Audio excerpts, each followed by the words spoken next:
নমস্কার বন্ধুরা, সুনিতার হেসেলে সবাইকে স্বাগত। আজ আবারও চলে এসেছি সম্পূর্ণ একটা নিরামিষ রেসিপি নিয়ে। আজ আপনাদের সঙ্গে শেয়ার করব আলু সয়াবিনের নিরামিষ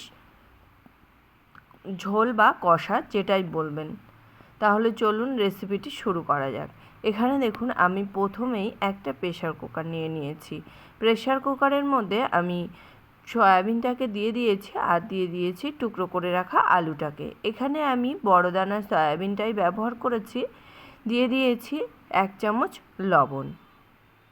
খুব ভালো করে একটু মিশিয়ে নিয়ে প্রেশার কুকারের ঢাকনাটা বন্ধ করে আমি এখানে 2 থেকে 3টে মতো সিটি দিয়ে নেব। দেখুন, আমি 3টে সিটি দিয়ে নিয়েছি। তারপরে আমি একটা ঝুড়ির ভিতরে নামিয়ে নিয়েছি। দেখুন, এখানে সয়াবিনগুলো কিন্তু খুব সুন্দর নরম হয়ে গেছে, আলুগুলোও কিন্তু খুব সুন্দরভাবেই সেদ্ধ হয়ে গেছে।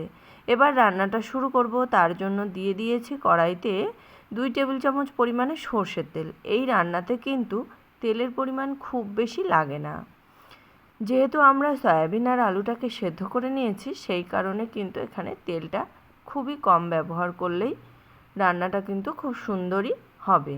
দেখুন, দিয়ে দিয়েছি 5 ফোড়ন আর দিয়ে দিয়েছি তেজপাতা। ফোড়নটা একটু ভাজা হয়ে এলে এর মধ্যে দিয়ে দেব আমি বেটে রাখা 1 চামচ আদা। আদা দেওয়ার পরেই এখানে আদাটাকে একটু ভেজে নিয়েছি। তারপরে দিয়ে দিয়েছি স্বাদ অনুযায়ী লবণ, দিয়ে দিয়েছি হলুদ গুঁড়ো, আর এখানে দিয়ে দিয়েছি জিরে গুঁড়ো, ধনে গুঁড়ো, দিয়েছি 1/2 চামচ লঙ্কার গুঁড়ো, আর একটা টমেটো আমি এটাকে একটু পেস্ট করে নিয়েছি, সেই টমেটোর পেস্ট এখানে দিয়ে দিয়েছি। খুব ভালো করে সমস্ত মশলাটাকে একটু মিশিয়ে নিয়ে এর মধ্যে দিয়ে দিয়েছি স্বাদ অনুযায়ী একটু চিনি। যেহেতু নিরামিষ রান্না, সেই কারণেই সামান্য একটু আমি চিনির ব্যবহার করেছি। খুব ভালো করে মশলাটাকে কিন্তু কষিয়ে নেব। দেখুন, মশলা কিন্তু খুব ভালো করে কষানো হয়ে গেছে। মশলা থেকে খুব সুন্দরভাবেই তেলটা ছেড়ে গেছে। এবার আমি এর মধ্যে দিয়ে দেব সেদ্ধ করে রাখা সয়াবিন আর আলুগুলো।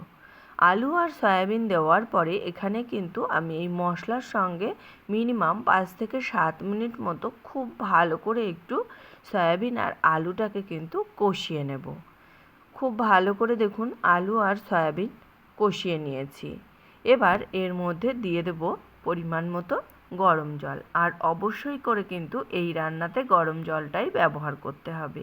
দেখুন, এখানে আমি খুব বেশি কিন্তু জল ব্যবহার করিনি। যেহেতু আমাদের সয়াবিন আর আলু কিন্তু খুব ভালো করে সেদ্ধ করা হয়ে গেছে, সেই কারণে আমি এখানে 1 বাটি পরিমাণে জল ব্যবহার করেছি। জল দেওয়ার পরে খুব ভালো করে একটু মিশিয়ে নিয়েছি।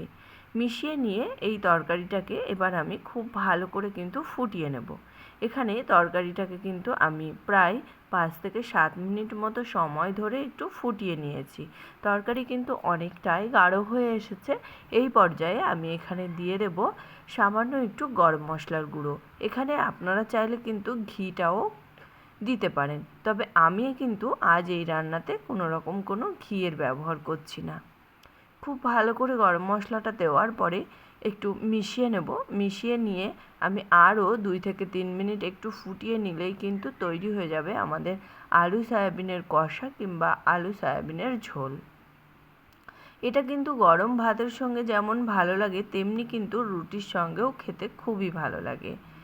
আর এটা কিন্তু বানানো খুবই সহজ আর খুবই চটজলদি বানিয়ে নেওয়া যায়। আমি যে পদ্ধতিতে বানিয়ে নিয়েছি সেই রকমভাবেই বানিয়ে নিলে কিন্তু মাত্র 10 মিনিটের মধ্যেই খুব সুন্দর করেই আলু সয়াবিনের কারি তৈরি করে নেওয়া যায়।